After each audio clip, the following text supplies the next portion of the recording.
everybody, what is up? Welcome back to Soling in the 98. I'm your host, MTG Galaxy, here joined by... ADH Academy. And literally a ghost that pushes over candles. And today we have quite a few topics to talk about. None of them are set reviews or things of that sort that we normally do. Academy, you want to take us off with our first topic for today? Absolutely. So this morning, in conjunction with the ban and restricted announcement, there's been a change to the companion mechanic. So now companions are no longer castable from the sideboard. Instead, once returned during your main phase while the stack is empty, you can pay 3 generic mana to add your companion from your sideboard to your hand. It's a special action, so there is no interaction on the stack. Your opponent can't counter you adding your companion to your hand. There is no window for them to respond, or you for that matter. So the rules committee did confirm this morning that this change is transferring over to Commander. So now we have a situation where companions who was this brand new boundary pushing part of Magic design that was already kind of iffy in Commander only because it provided an additional deck restriction that you had to kind of work around with. And with Commander already having the singleton rule and the color identity rule and trying to maneuver through that, now we have the companions deck building restriction. Now we can't even cast our companion unless we have it in our hand. Just wanted to hear from you guys what you guys think about what that means to you for a companion, if that changes how you feel about it, and what does that mean going for companions going forward. So I think that in standard and even modern, I think this basically just bans Lurrus pretty much. Like, after this is changed, people will probably still have him in the sideboard, like Burn or whatever decks that natively don't have anything with CMC 3 or 3 or greater, my bad. They'll probably still have him in the sideboard and still have him, like, the option. But I don't think it's ever actually going to, like, be pulled from the sideboard because in other formats, 3 mana is just so much more compared to Commander. Like, if you're looking at Commander, the average spells in a deck being, like, the higher than just other formats, basically. 3 mana isn't that much, and for decks that have companions like Obosh or Karuga, I don't think it's going to change a lot. However, if decks that have less impactful companions like Jegantha or... Yoran's not even legal, what am I talking about? Just decks that have less impactful companions right off the bat. I think this is going to be a bigger change, or a bigger impact, even though I don't think it's going to be as impactful as it will other formats. That's very true. It makes me wonder, I believe recently, within a week or two ago, there was that Vintage announcement that Lurrus was banned. So I'm curious as to, with them banning Lurrus, just flat out banning Lurrus, and now having this companion change, do you think we may end up seeing Vintage pick that up again, or if them looking at Vintage to see, well, was it because it was castable from the sideboard in its interaction with Lion's Eye Diamond, or do we think that it's just going to change throughout before we start talking about what it means for Commander? I think that for Vintage, I think that it's going to be maybe less of an issue because a lot of the lines involved being able to generate 3 mana, cast it, and then generate another 3 mana. Something like, Black Lotus, Lurrus, recast Black Lotus. And it was doable as well in Legacy with Lion's Eye Diamond, where it was, Lion's Eye Diamond, sack it, play Lurrus, and then recast Lion's Eye Diamond. And the fact that its mana cost is doubled from 3 to 6, payable in 2 payments, might make that not really viable anymore. It's not free. I don't know that it's worth it to unban it. I think that now that it's banned, I don't know that it brings enough interesting things to Legacy or Vintage that it's worth unbanning it to have people try to build with it again with this new restriction. So I think that it's probably just smarter to leave it banned, even if this does fix it, just because the chance that it doesn't fix it will cause more problems than just leaving it banned is worth, if we're talking specifically about Legacy Vintage. I mean, I also know that one of the biggest things that people were complaining about is not being able to use hand attack cards like Thoughtseize, or, I mean, not exactly Duress, but like cards like Thoughtseize or Duress. And this definitely like fixes that quote-unquote problem for other formats, but hand attack cards not being used that much in Commander due to only being able to hit one opponent and only taking out one threat, that isn't as big of an issue here as it is in other formats. So I don't know. I don't think that this is definitely going to be a huge change with the formats being able to thought seize your opponent's Lurrus or stuff like that. But I don't know if it's going to be as big in Commander. Like, to be fair, that in a format with over 20,000 cards in it, the deck restrictions for Commander were already like supremely hard to make. For example, Lurrus, that companion was almost unplayable in Commander, just because you're limiting yourself so much in a format with so much freedom. That's very true. Like, especially with Loris, or even when you're trying to play with Obosh, really taking yourself off of turn 2 play, especially because there's a lot of strong cards on 2, not being able to play them really sets you back behind. But it's just weird because I think all of the companions were costed appropriately for what their effects were in conjunction with their abilities. Power, toughness, activate abilities, deck restriction, they were all balanced for that. So now that you're adding 3 mana to it to add it from your sideboard to your hand, I don't know if you wanted to be taking part of your turn off just to functionally tutor your companion from your sideboard to your hand to play it later, because it was bad enough that you were showing, hey, I have Kahira, I have Garuda, this is my companion. You could see it, so you already are planning in your head to interact with it. But now that you have to pay 3 mana, you can't even play it on the turn that you want to. You have to wait until you have that extra 3 mana just to add it to hand. And especially because the ruling says you can only do it during your main phase while the stack is empty, so it's not one of those things where you can just hold up 3 mana for interaction and during the end step before your turn you just go, okay, well, I'm going to pay 3 and add to my hand. You have to do it on your turn. So I think that this mechanic change, if there were some people who are on the fence with companions or just automatically just done with them, there's no, now they are being overcosted for what they actually do. It hinders you to run them outside of the deck, and you might as well just run them in the 99. Even Jangata, who I had heard about being a companion in Sisay Weatherlight Captain decks, because if you run that with Intruder Alarm, you're able to get infinite untaps and you functionally just tutor the entirety of your library the moment that Sisay's out and Jangata can tap itself. I was messing around with a couple of Kahira builds because Kahira is fairly easy to work around, especially if you have enough tribesmen within one of the tribes. I was trying out Beast Tribal under Kahiji, and that was a bit of fun to try and deck build around, but now I don't even think I'm going to experiment further to see if I can make Kahira work. I may try and find room for it in the 99, but as far as companions go, there's no need to explore. It's overcosted, it's too expensive, and there's no additional utility to having it accessible board.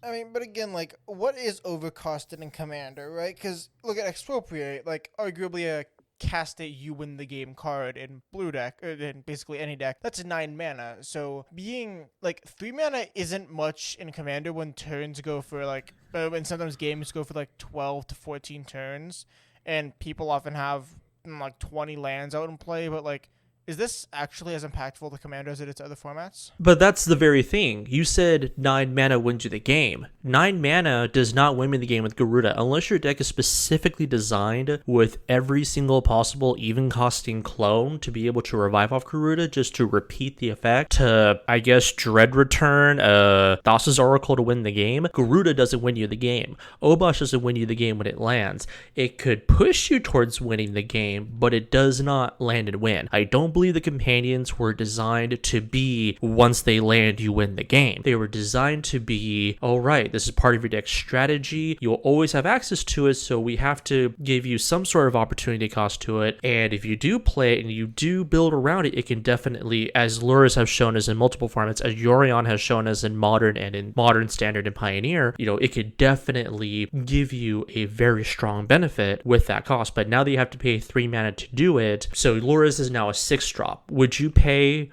for a 6 mana 3/2 with lifelink if they just printed Lurrus of the Dream Den outside of as not a companion for white black lifelink 3/2? Once per turn you may cast a permanent spell or cast a spell costing 2 or less from your graveyard. Would you actually run that in the 99 of a deck? And that's the question you have to ask yourself there. I don't know. I feel like a lot of companions do get run in the 99.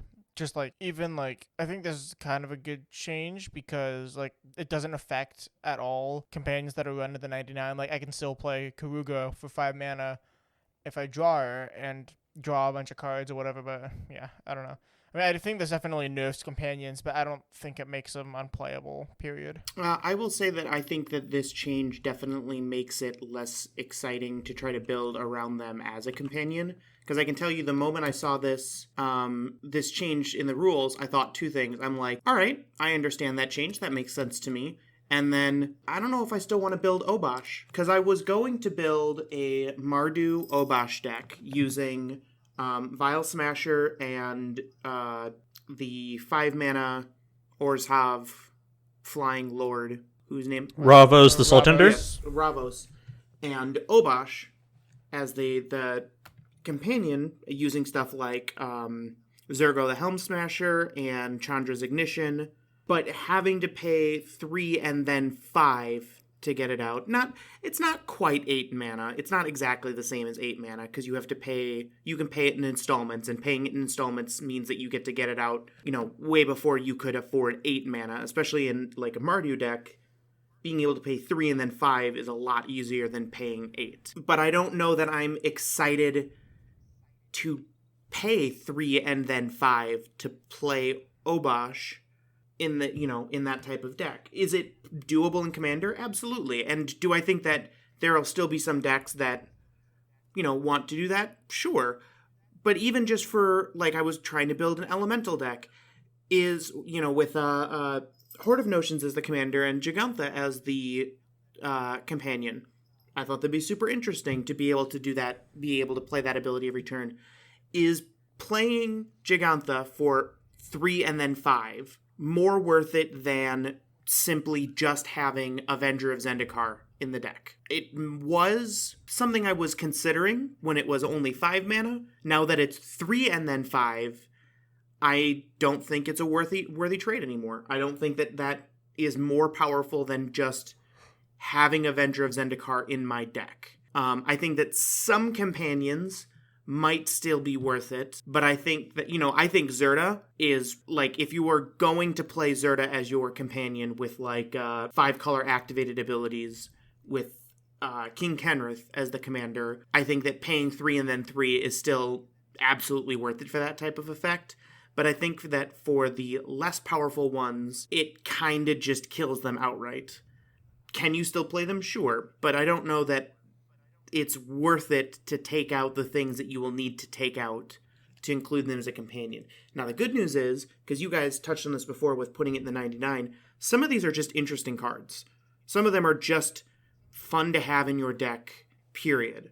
I might still make that deck with Zergo and with Chandra's Ignition and just put Obosh in the deck rather than have him as the companion, or put I've already put Karuga in my Arixmethes commander deck, just in the 99, because it's just a fine card. I just don't think I'll be jumping through the hoops to have them as a companion in addition to everything else that I have to do for commander to make the deck work. Yeah. I mean, just to repeat a point, I just didn't think companion was, like, very good in commander due to the, like, massive card pool and all the choices. And, like, this just definitely just boops it out of range for almost everybody at this point. I think the companion mechanic was a step in the right direction when it comes to Magic design. The game's been around, near 30 years, and now we are just embracing the tip of the iceberg when it comes to being able to functionally play cards from the sideboard. We've had the Wish cards back in the older days of Magic. More recently, we've had some interactions with the sideboard with Mastermind's Acquisition, and now in Standard with Fae of Wishes. So I think it's definitely where they wanted to go. As far as companions being relevant in Commander, I do feel that I have a sneaking suspicion that this isn't the last time we'll see companions in Commander. I definitely think that with a little bit more time and a little bit more R&D space, they can definitely put it as the third commander in a Commander product. I definitely think that that's the space where you want to explore what you can do with it, how it interacts with Commander, and I think that's where it that's probably where it should have started. It was in Commander to see what they can do in that format and then scale it down for Standard, because it just feels like when you look at all of the companions, like obviously they're not all rock stars, like there's definitely some that are stronger than others, but the ones that are stronger than the others are leagues ahead of everyone else. Like Utrimi, super restrictive for a 1 mana discount. That's probably something you should have tried in Commander first, but who am I to know? And then maybe instead of doing one permanent type, you can do like one creature type and really make it towards like, okay, your main deck has to be tribal, and then this guy will discount the creature type of your commander. I think that's where they should have started instead of Standard, because now that they've made this mistake, it's now going to be affecting all of these other formats, and they've had no way to really test the waters first by putting it in a product that first goes to Standard, first goes into Standard rotation, which then goes into other formats as well. One thing that I've been seeing a lot on Twitter is the discussion of unbanning Lutri, who was banned before the set even came out. The rules committee was stating that the reason why it was banned was because they were afraid that it wouldn't promote people to not run it. So for Lutri's deck building restriction, you can only run one copy of each card outside of lands. Well, Commander already does that. So the rules committee argued that because there was literally no opportunity cost to running Lutri as your companion, you were just going to see Lutri in anything that had blue and red in its color identity, and so they had banned it. But now for some reason people believe that with this new companion mechanic change that Lutri should be in conversation for, at the minimum, temporarily unbanning it to see if it makes things better or if it alleviates the rules committee's concerns. Do you guys think that we should be giving our little otter boy a chance to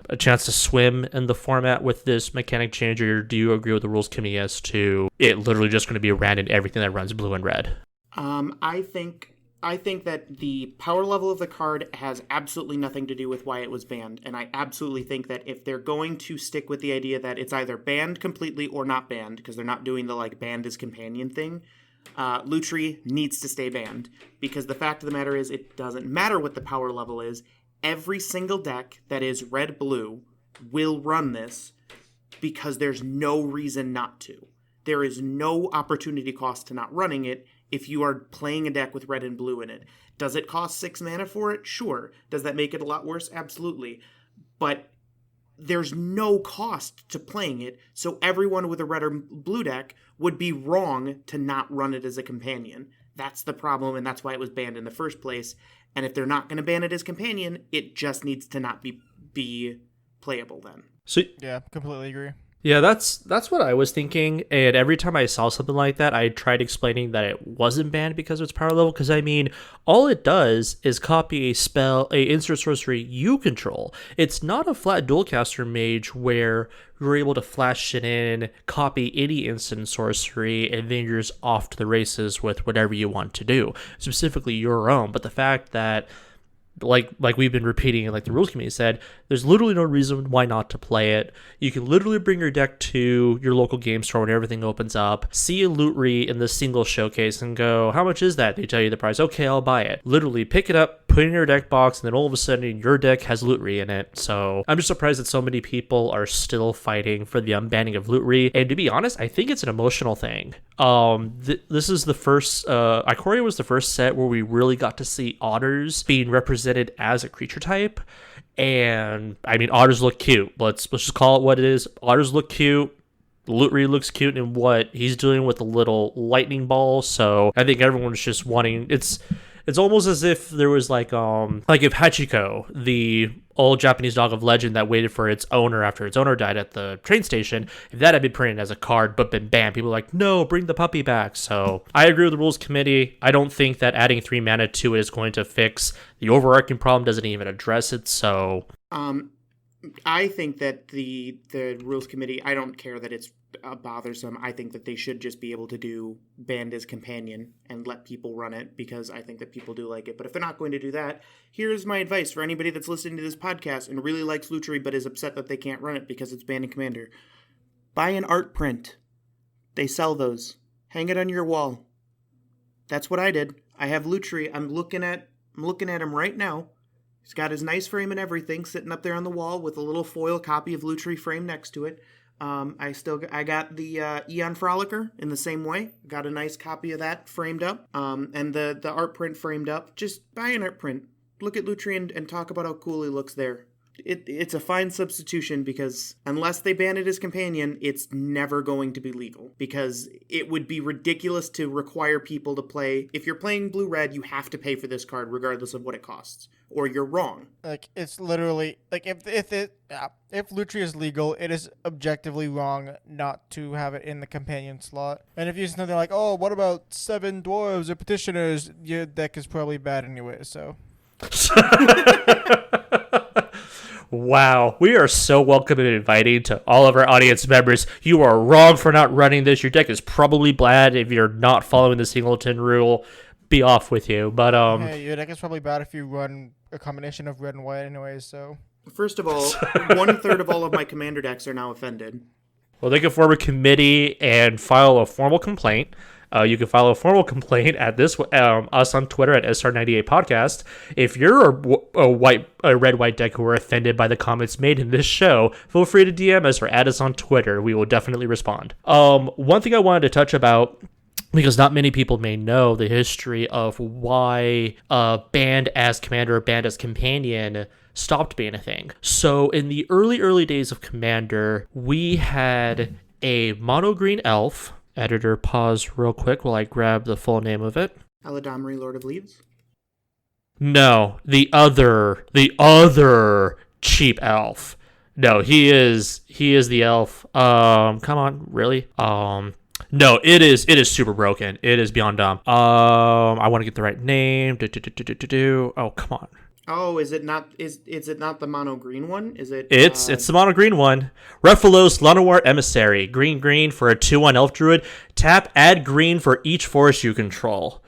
This card was originally banned as commander. You could run it in the 99, but you could not run it as your commander. In paper, this worked perfectly fine because humans are able to understand this is a Rephilos Llanowar Emissary card. I cannot run this here in my command zone, but I can put it in my deck. Unfortunately, MTGO could not understand that. And so, as to eliminate confusion between playing in paper and playing on MTGO, they just said, forget it, we're just going to ban it outright and make it consistent across both spectrums, which makes sense because if you have two different ban lists and let's say that you started on MTGO, you got Rephilos for cheap and you're learning the deck, you're fine tuning, you're perfecting it. You got Foil 7 libraries on MTGO, so it would cost you $2, and at Foil Giles Cradle, you're going all in, great. Then you go and you finally play in paper, like, all right, guys, I'm ready. I'm here to kick butt and take names. Here is Rephilos. He's banned as commander. What?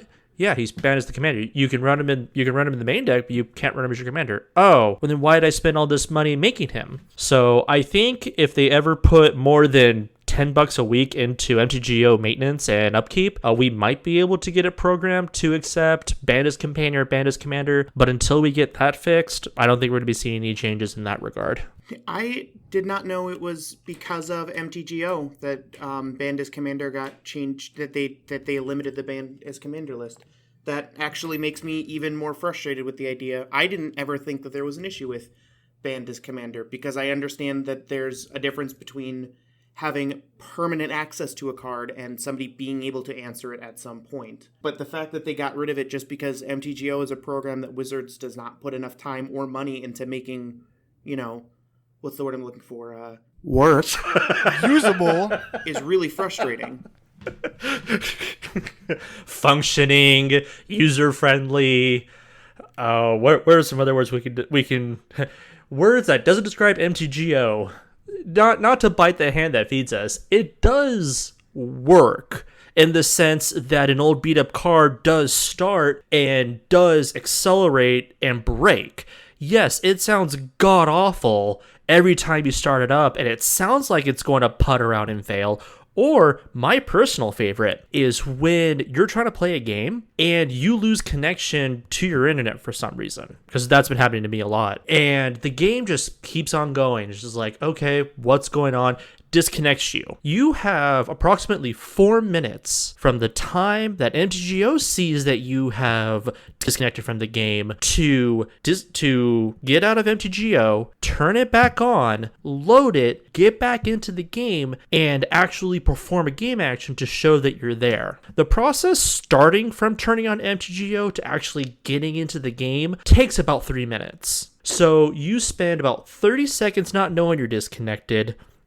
You spend about 30 to 45 seconds restarting your internet, and then 3 minutes logging back on to Magic Online to get back into your game, which by then it'll show on the other guy's end, hey, this guy's come back to the game, sweet, but then becomes DC'd because of inactivity, and you just spent all this time trying to get back into the game when you should have realized that the little you've been disconnected from Moto, that just simply means that you have forfeited the game because your mom called and you had to talk to her. Please, Wizards, if any of you are listening, please just renovate all of MTGO. Like, put that arena money, put that arena focus into MTGO. I know Modern and the older formats don't bring you the same money as Standard does, but please, just make it better. If we're allowed to ask Wizards for selfish things, and I don't think fixing MTGO is selfish things, but since we're asking Wizards for favor, can you guys just like hire a team to do your stories? Please, like just like an in-house team to write your stories rather than outsourcing them every time. Because Friglish, this is Wizards, not a genie. No, I used to. It just reminds me of oh man, no, you're right. Like when they were outsourcing their short stories, I remember going back and reading all of the little stories that Magic would write about things, and it added so much depth to the world and really gave you an opportunity to see things that the cards don't show you, or, tell you a story of what's going on, even with the Avengers. I'm sorry, the Gatewatch, what the Gatewatch is doing in this particular setting. And now that they took that away, it's just not the same. It doesn't feel the same. It just feels like, and I mean, and I'm not alone in this, there are a lot of people who are not happy with what happened with War of the Spark. We're not going to get any details of what happened with War of the Spark. All we can say is consistency. Don't say one thing and then in the immediate next novel go, nope, whatever you inferred from that's absolutely wrong. We were drunk writing it. We don't know what we were saying. This is actually what we meant. It's confusing to us, and when you try to, dare I say, virtue signaling is never a good thing, and I feel that a lot of people felt what they did was virtue signaling. I would love to talk about politics, but I'm not going to do that.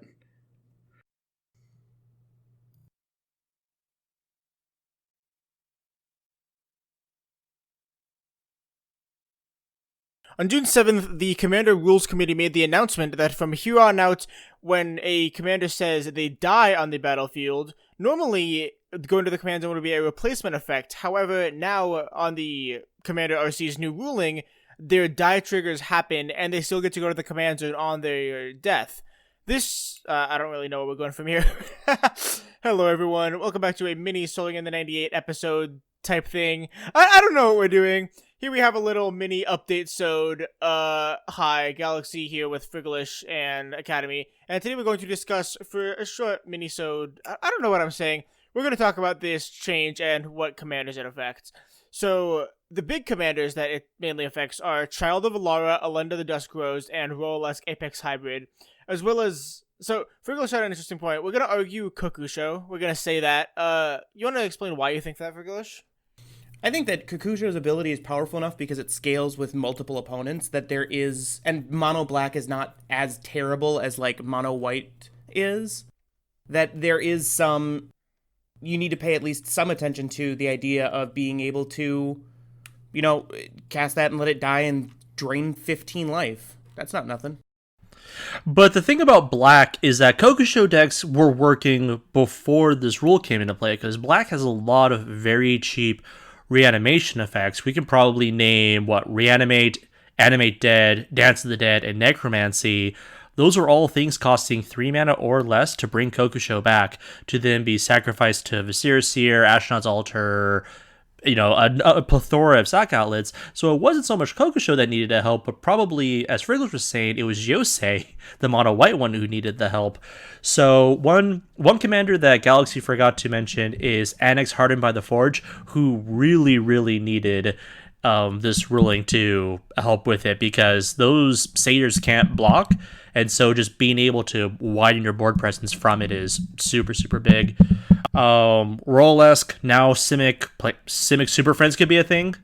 Yeah, so I think that you think I missed that on accident. I didn't include Annex on purpose, because I don't think that he wins that much from this change, or at least as much as you think. Of course, all of these guys get buffed. Like, Judith the Scourge Diva, whoop-de-doo, she gets to ping one more whenever she dies. But, like, I don't think Annex making an additional one, maybe two satyrs, is as big of a thing as you might think it is, because the big thing from Annex is going to be when other creatures die, because those generate a lot more 1/1s than if just he died. So he's going to get basically a lot less mass of just him dying. You know what I'm saying, right? I get what you're saying. It's not that big of an impact. Well, him dying is not so much that big of an impact, but my argument is that it's not Annex dying that I'm focusing on.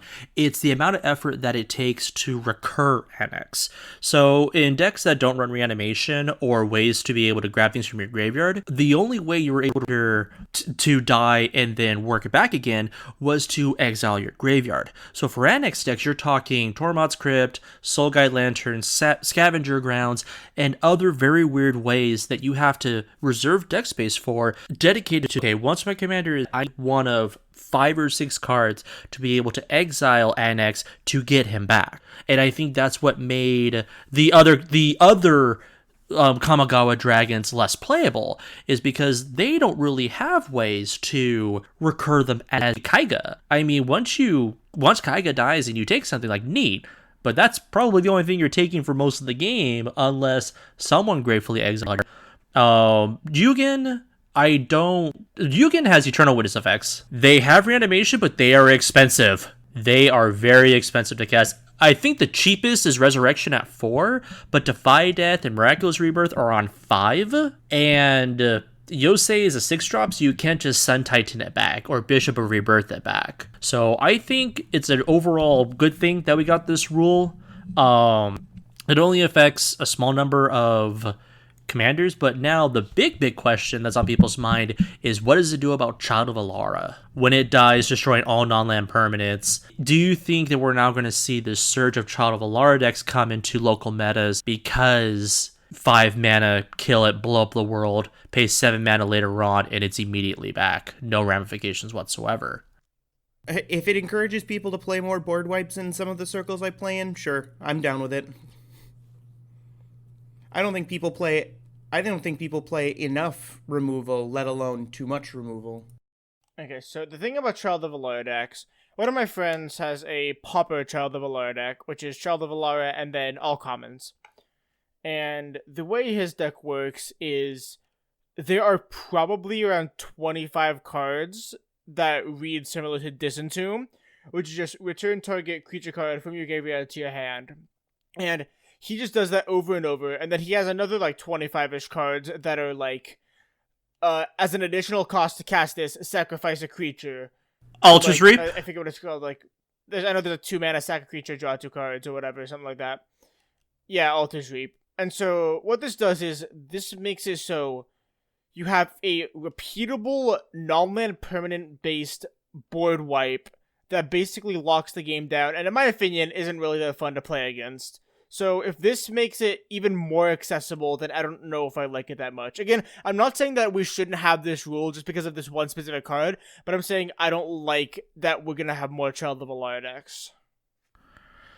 The thing about Child of Alara, now going back to the command zone, is that it costs 2 more every time. So what makes your friend's deck... It does cost more, yes. Well, every time. What makes your friend's deck so effective is that a lot of those Disentomb effects normally cost no more than 2 or 3 mana. So he's able to kind of cheat that commander tax deal. Yeah, commander tax, not commander tax. He's able to not worry about the commander tax that he now have to worry about.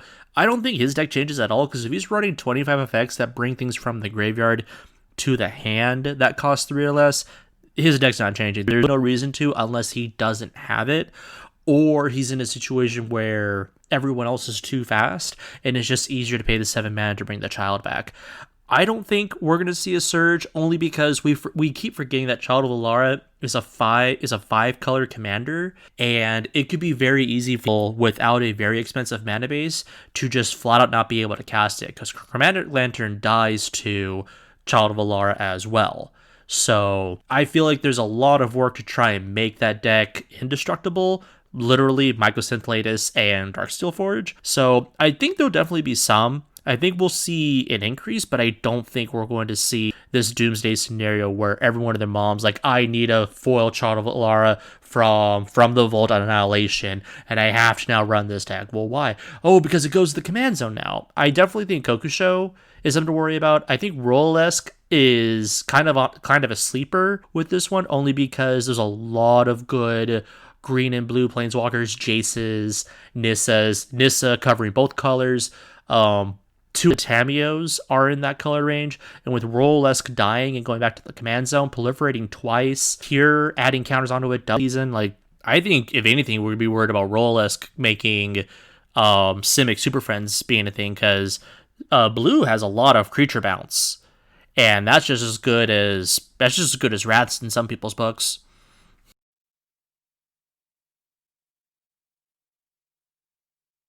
Yeah.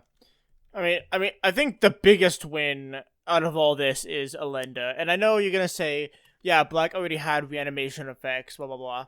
But I still think that Elenda is easily the biggest winner here. Like, am I wrong? Absolutely. No, you are absolutely correct. I was so happy when I saw this change, because I made an Elenda deck almost as soon as she came out, because I love the idea of her, and I love the idea of a payoff for a normal aristocrat style deck being a ton of tokens or one huge creature.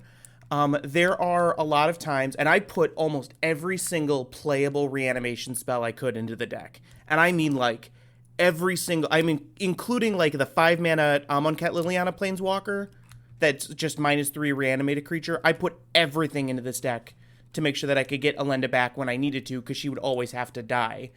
The option to not have her stay in the graveyard and have her go back to the command zone when I don't have a reanimation spell in hand, but I do have the ability to recast her, comes up a lot because of the nature of 100-card singleton. I guarantee you this will make the deck more consistent and more powerful, because you aren't afraid to let her die, get the vampires, and then just recast her from the command zone.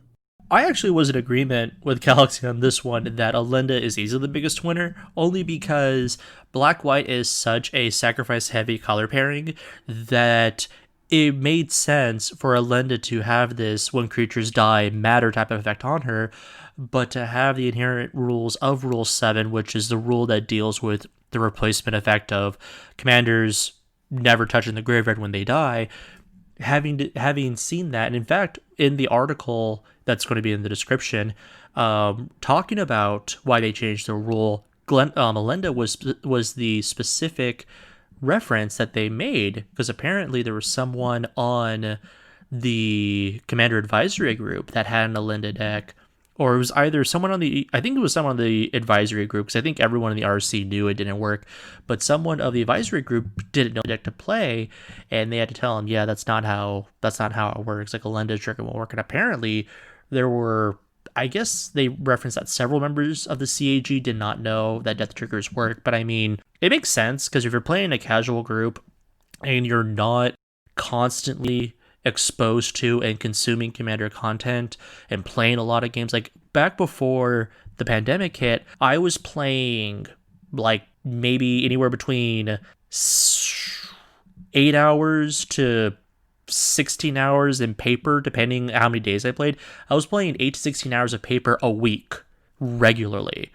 So a lot of different interactions would always come up in our paper game. So we would be looking up rulings of what happens if somebody plays Agent of Treachery, takes a permanent game, what happens to control of the permanent and stuff like that. But for others who may be playing just in their own playgroup, they would think, yeah, Alinda dying, trigger goes on the stack, create the bodies, and because the commander died, goes to the command zone. So I think it's good that this type of ruling helps bring people, it helps to remind people that, oh, there are interactions that we didn't think of. And, sorry, long rant short, Alinda having sacrifice matters effects on it, but then not being able to get the payoff, definitely number one winner of this new rules change. Yeah, for sure. You guys have anything else to add? I know, I'm hype. I don't know if we specifically talked about it. I didn't listen to the episode before recording this, but when we talked about the 20 things that Commander could see change of, one of them was Commander Death Triggers working. And when you listen to Mark Rosewater's podcast, he had talked about how play design specifically had to design their legendary creatures to round not them specifically dying, because in Commander it wouldn't work, because that's not how it works. So I'm curious, with this rules change, I wonder how long it will be before we see the next big Commander Death Matters. I don't think we're going to see it in 2020, and I think the earliest we can possibly see it would be like the fall or summer of 2021, because I think it takes about 2 years from design to print for a set to come out. So I'm just curious as to how long it's going to be for new legendary creatures to show up with death triggers based on this new ruling. I don't really mind because there have been a couple of the commanders in this set that, or in the commander set for Ikoria, that have leaves the battlefield triggers instead of dies. I'm not super worried about the change from leaves the battlefield to dies for stuff like that. Like Ukima, yeah, it'll make stuff like Food Chain less powerful, but I'm not super concerned with CEDH stuff, if only because it's kind of self-regulating. It shouldn't have to be, but it kind of is right now. So if something like that does somehow become a stronger version of a deck that already exists, hopefully they do something about it, but I don't really mind the change from a perspective of design, from changing leaves the battlefield to dies again. I think the only thing that would make it better is like with Alinda, where you can double up on stuff, where you can make use of the fact that they go to the graveyard and then reanimate them, or if you don't want to do that, you can just let them go back to the command zone, but it's the option that's strong, not necessarily the fact that it does one or the other. One thing that I completely forgot about is that now that Commander Death Triggers are a thing, it makes cards like Rest in Peace and Leyline in the Void strictly better than the 1 mana black enchantment where it says whenever a creature enters the battlefield, or whenever a creature dies, exile it. Because the difference between the two is the 1 mana black enchantment lets them die, you get the trigger and it's exile. But now with Rest in Peace and Leyline in the Void, there's now a distinction.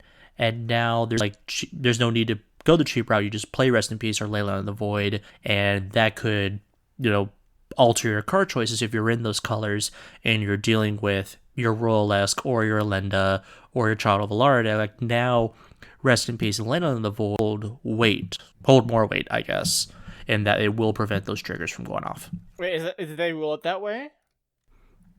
Well, so the way that Leyline of the Void and Rest in Peace work is that when the card would go into the graveyard, and this worked from print, so this worked in Standard, this worked in Modern. When Rest in Peace and Leyline of the Void are in play and a card would go to the graveyard, it never touches the grave. It just flat gets exiled. So it never touches, it never has a death trigger, and that's why you would see it. But yeah, so if you have Rest in Peace and you have Leyline of the Void, the regular rules of how those cards work, it will prevent those death triggers from happening. It prevented death triggers for non-commander permanents since way long ago, so commanders will just now be grouped with that, and yeah, so now Rest in Peace and Land of the Void will now become things you would have to remove, or at least be considering when building your My Commander dies for an effect type of thing. Running cards like that was something I already had to factor in when building Elenda, because obviously white and black are the two effects besides green that are biggest for, no playing cards out of the graveyard, or replacement style effects like Leyline of the Void. Leyline of the Void doesn't affect you, but I did still have to take it into account because it would stop my reanimation spells. But stuff like Rest in Peace, I just simply couldn't play because it would just turn Elenda off. I don't know that it's going to be that much big of a difference because you already had to make considerations like that, and I still think that stuff like Agent of Erebos that exiles all of one person's graveyard repeatedly so that you can target multiple people are going to be better for that type of stuff, so that you can make sure that if you have a target in someone else's graveyard you want to steal, you have that option. Otherwise, you can just repeatedly get rid of the same person's graveyard and make sure that they don't have anything. Anyways, thank you so much for listening to this Soaring in the 98 mini-sode. If you enjoy, hit the like button and subscribe if you haven't yet. All the hosts' Twitters are in the descriptions and with my Academy's YouTube. And thanks so much for listening. We will see you next time.